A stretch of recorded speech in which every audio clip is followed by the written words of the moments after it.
What's going on, everyone? Welcome back to the show. So today we're going to take a look at some polling. This is the Economist YouGov. They do a weekly poll.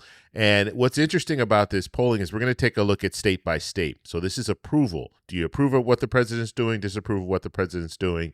And when we look at state by state, we know that in the 2026 midterm election, it's going to be a referendum on the president. So if the president is doing well, it's going to reflect in the 2026 midterm election. If the president is not doing well, it's going to reflect in the 2026 midterm election.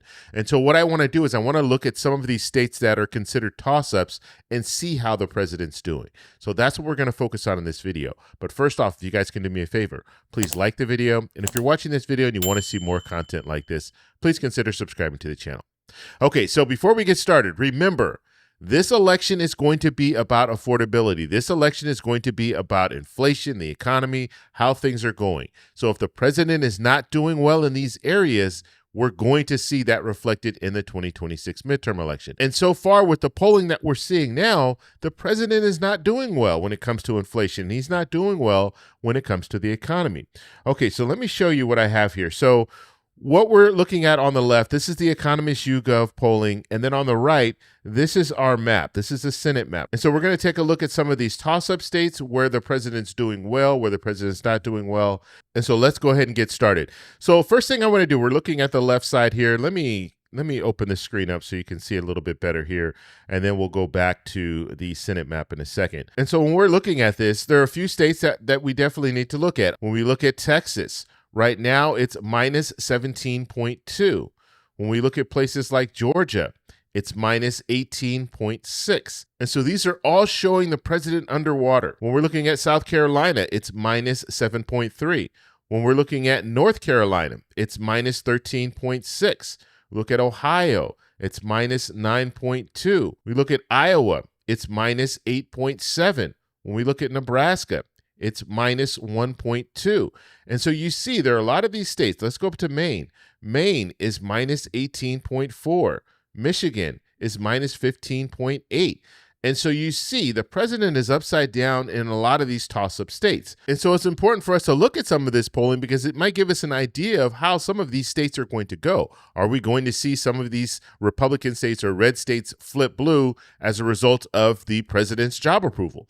Okay, so let's go ahead and go back. So we're going to take a look now at our map. Now, looking at our map right now, currently, the numbers are Democrats have 47 seats, Republicans have 53. Republicans have control of the Senate. And so that's the current map. But what are we looking at now when it comes to toss-ups? So I think Alaska will be a toss-up. I think Georgia's a toss-up. I think North Carolina's a toss-up. I think Maine is a toss-up.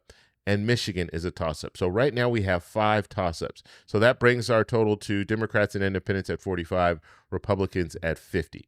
Okay, so why this is important looking at that polling is because we know we have ideas of what's going on in those states. Right now in Alaska, we saw the polling showing that Democrats were favored there. So let's just say Democrats are to win Alaska. And Peltola is doing well, even in the polling, other polling, additional polling, not just looking at the Economist YouGov, we're seeing that she has a slight lead. And so that's good for Democrats. And looking at Georgia right now, Ossoff is favored. He does have a slight lead. So you can say this leans for Democrats. When it comes to North Carolina, also leans for Democrats. You have Roy Cooper, who's doing well in the polling.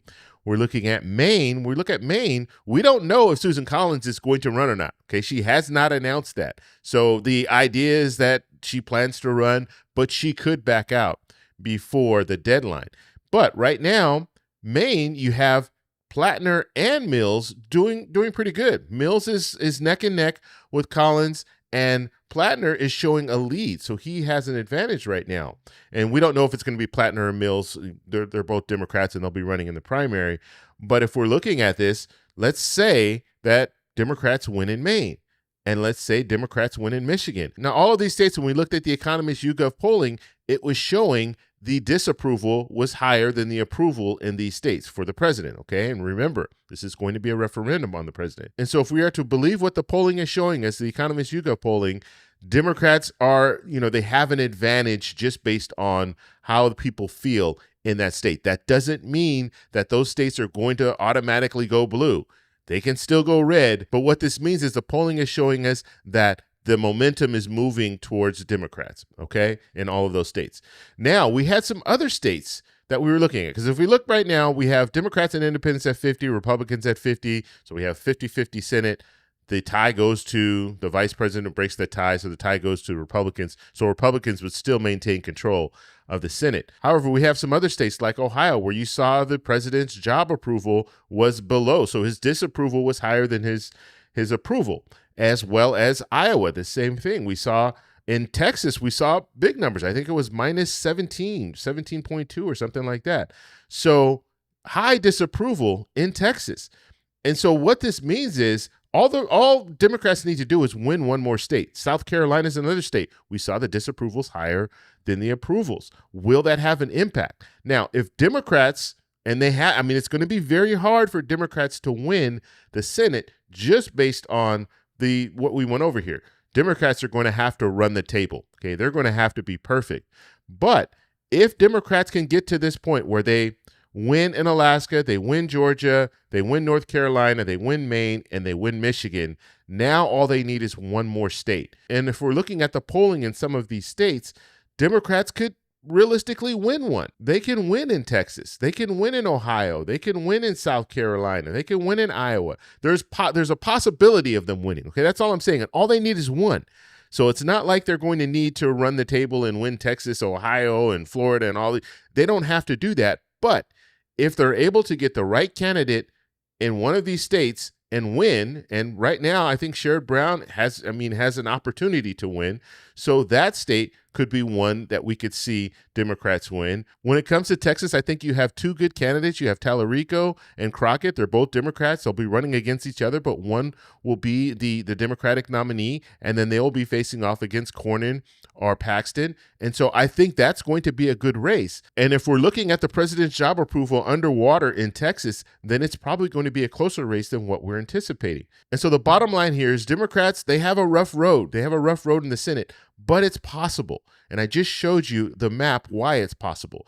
And if we see polling continue to show numbers in these different states where people are just not happy with the job approval of the president, we could see that referendum in some of these states. We could see some of these states that we didn't anticipate flipping now flip as a result of this. And so I want to know what you guys think. Do you think I'm on the right track with this map? Do you think I'm off? Let me know in the comments below. If you like this video, please give me a thumbs up.